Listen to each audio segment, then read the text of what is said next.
বিসমিল্লাহির রহমানির রহিম। আজকে আলোচনার বিষয় হচ্ছে present indefinite tense. Present indefinite tense চিনার উপায় হচ্ছে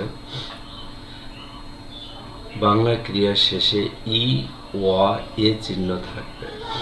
যেমন এখানে উদাহরণ দেওয়া হয়েছে, I read a book at night.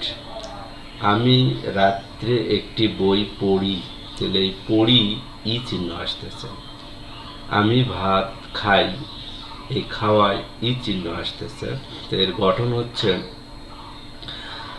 Subject plus principal verb plus object plus হচ্ছে এক্সটেনশন। তো এই জায়গাতে পিতে হলো প্রিন্সিপাল, ভিতে হচ্ছে ভার্ব। তো এর গঠন যেমন আই হচ্ছে সাবজেক্ট, রিড হচ্ছে প্রিন্সিপাল ভার্ব, এ বুক হচ্ছে অবজেক্ট, আর অ্যাট নাইট হচ্ছে এক্সটেনশন অর্থাৎ বাকি অংশ।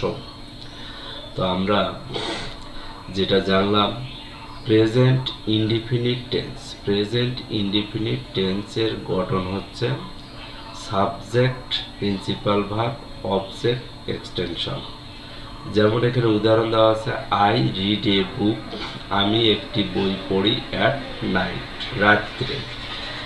আরো যদি উদাহরণ দেই যে we eat rice, eat rice, আর I see ice, rice at noon, at নুন।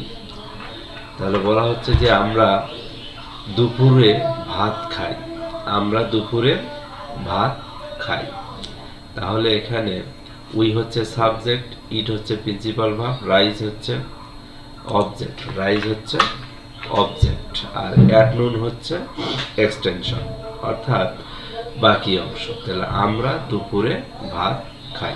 তো আজকে যা জানলাম present indefinite tense, present indefinite টেন্সের গঠন সম্পর্কে এবং প্রেজেন্ট ইনডিফিনিট টেন্স কিভাবে গঠন করা হয় সেটি আলোচনা করা হলো।